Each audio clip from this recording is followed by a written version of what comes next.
The Hardy Boys, The House on the Cliff. Previously in Chapter 9, The Strange Message. The Hardy Boys had been expecting to meet with their dad to plan out how to go after Snackley. But when they came down for breakfast the next day, they find that their father had gone out early. At this point, Mrs. Hardy was not alarmed that her husband had left early without saying anything, as his profession sometimes involved some odd hours. The boys don't think much about their father's absence at first and attend school end-of-year classes and exams. But following comments from their classmates, they begin to wonder if the events at the Palooka place were a little too convenient and meant to frighten them off.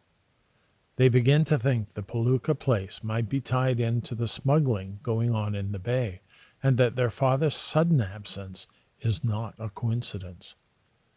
The following Friday, things take a suspicious turn, as a letter comes, supposedly from their father, suggesting that all is well and they should not worry.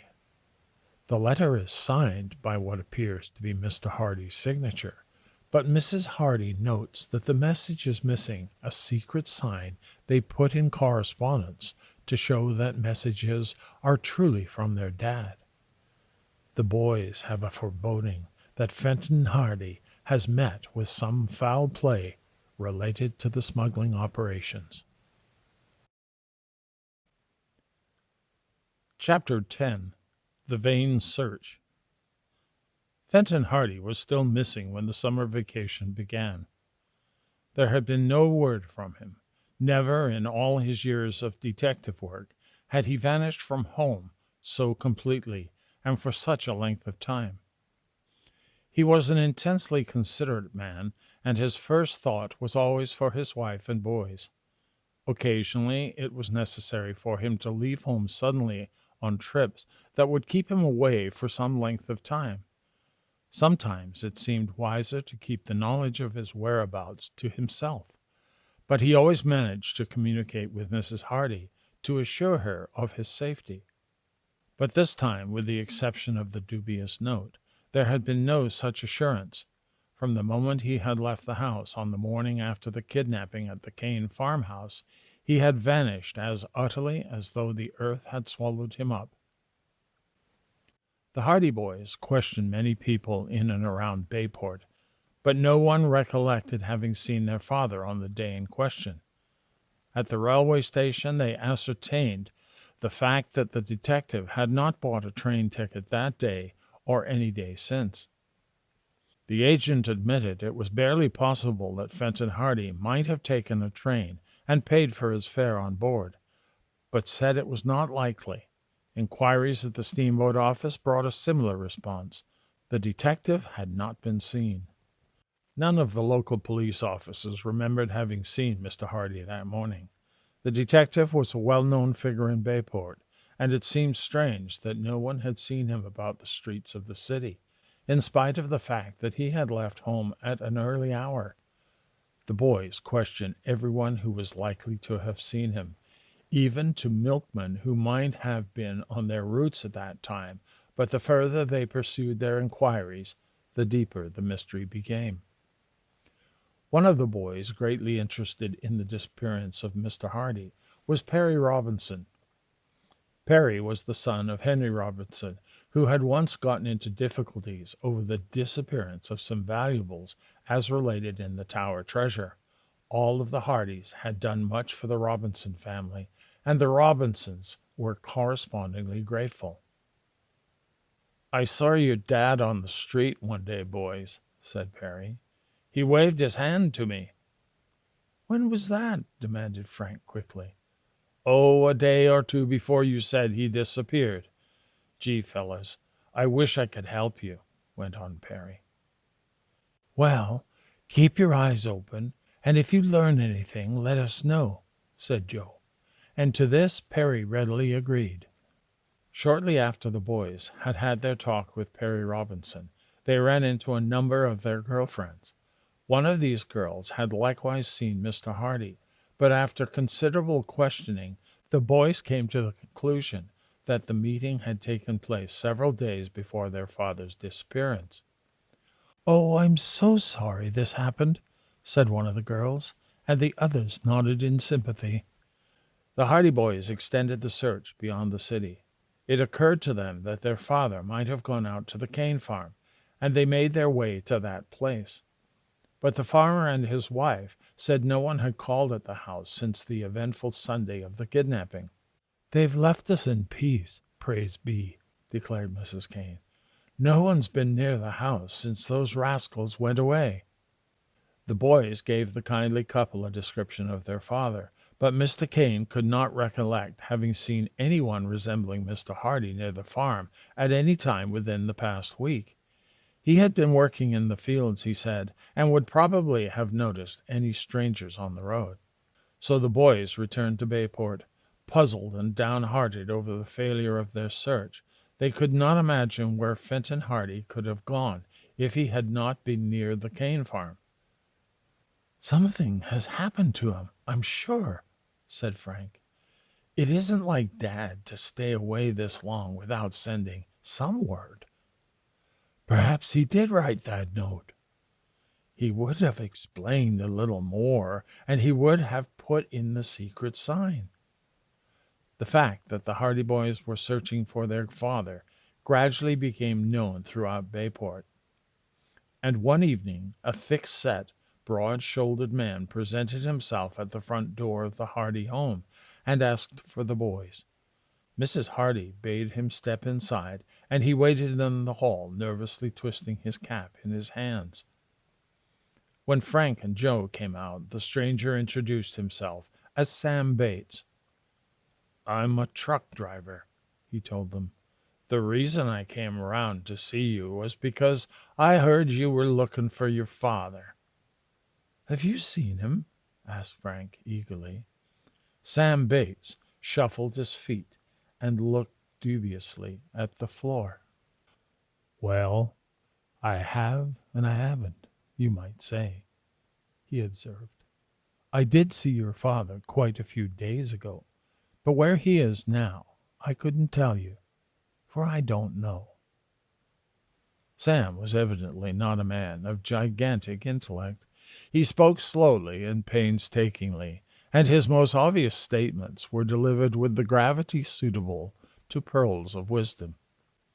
"Where did you see him?" "I'm a truck driver, see?" "Yes, you told us that," said Frank impatiently. "But where did you see our father?" Sam Bates was not to be hurried. He had a story to tell, and he was bound to tell it. "I'm a truck driver, see?" he repeated. "Mostly I drive just in and around Bayport, but sometimes they give me a run out to some of them villages. That's how I come to be out there that morning." "Out where?" "I'm coming to that. I just forget what day it was, but I think it was about a week from last Monday.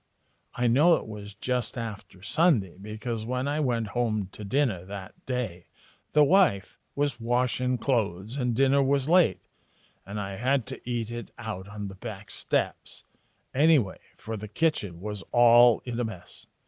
You know how it is on wash day." Sam Bates regarded them wistfully, as though hoping for some expression of sympathy and understanding. But the boys were eager for information and impatient with the worthy truck driver's circuitous method of telling his story. "But what has this got to do with our father?" demanded Joe. "I'm coming to that, see? Give me time. Give me time. As I was saying, I'm pretty sure it was on a Monday, for it was wash day, and the wife never washes except on Monday.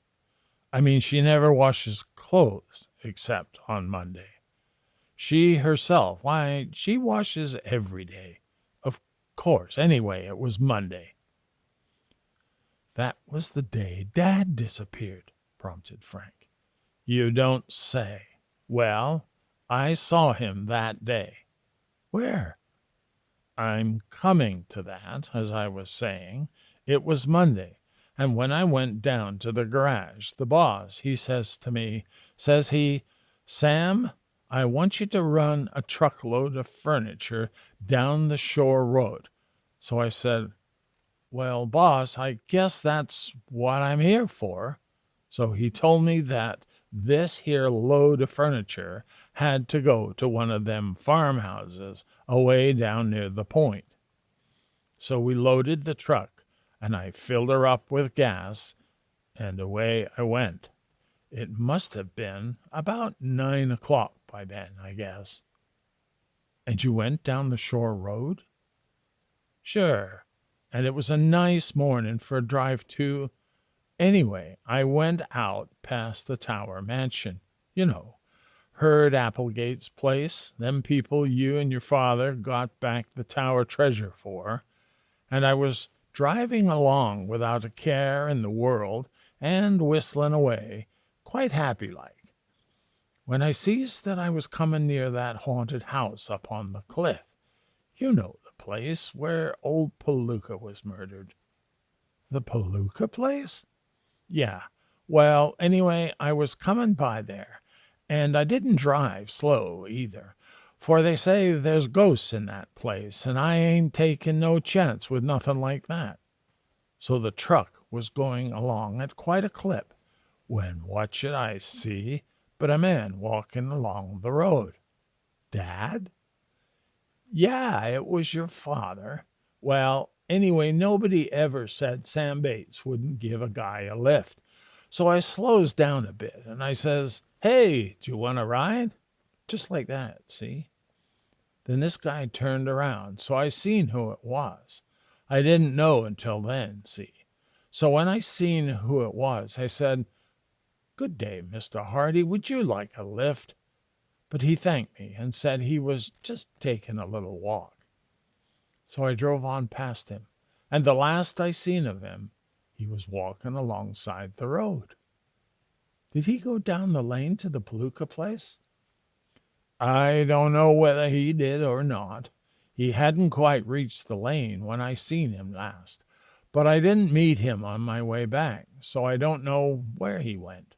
Matter of fact, I didn't think nothing more of it until this morning when a bunch of the boys were sitting around the garage talking, and one of them said that you two lads had been hunting all over the city for your old man, your father, and you couldn't find him. So I says to myself, Sam, maybe you can tell them something they don't know. So I just thought I'd come up. And we're very grateful to you, Frank assured him. You've given us some valuable information. We didn't know whether our father had gone out of the city or not. Now I think we'll know where to look for him. Ain't any good chance of him nosing around that Palooka place, is there? Asked Bates. It's a mighty good place to stay away from. If everything you hear is true, it's haunted, that place is. Oh, that wouldn't matter to him, but I'm glad you told us about seeing him. It gives us a better idea of where to look for him. Well, I'm glad if I've helped any. Guess I'll be going now, said Sam Bates, putting on his cap.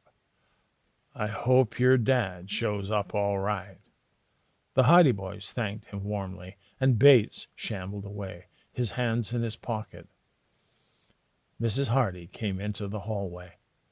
Any news? She asked anxiously. We have a clue anyway, Frank told her. That fellow says he saw Dad on the shore road the morning he left here. Where was he? Near the old Palooka place. The house on the cliff? Frank nodded. Mrs. Hardy looked grave. Surely he couldn't have gone there and disappeared, she said. I can't imagine why he would go to the house on the cliff anyway, observed Joe. Oh, I know now, Mrs. Hardy exclaimed. I had forgotten all about it. I intended to tell you boys, but somehow it slipped my mind. Now that you mention the Palooka place, I remember. What was it? Your father discovered something about Snackley, the smuggler. It seems that Snackley was related to Felix Palooka, the miser. Related to him? He was a cousin or nephew or something of the sort. One of the government men told him that. So your father had an idea that Palooka must have been visited by Snackley at some time or another, and that Snackley must have got the idea of using Barmet Bay for his smuggling operations at that time. Phew, exclaimed Joe. Now we're getting on the right track. Dad must have gone up to the house on the cliff to investigate. Why didn't we think of searching there before? Dad put two and two together and figured that there might be some connection between the queer things that happened at the Palooka place the day we visited it and the case of that fellow Jones whom we rescued. Then, when he learned that Snackley was related to Palooka, he was sure of it. It's as clear as daylight. But what on earth could have happened to him? Let's go up to the Palooka place and find out. But Mrs. Hardy interposed. Her lips were firm. Promise me you won't go alone. Why not, Mother? We can look after ourselves. If anything happened to your father, I don't want you to run the same risk. But we must go up there and look the place over. Get some of the boys to go with you. I guess it would be safer, agreed Joe. We can round up a bunch of the fellows and go up there tomorrow morning. We'll search that place from top to bottom this time. Mrs. Hardy gave her consent to this plan, and the boys thereupon set out to find their chums and tell them of the proposed trip. Although 2 or 3 of the boys backed out when they learned that the destination was to be the haunted house, the majority were willing enough, and by nightfall all was readiness for the journey on the morrow.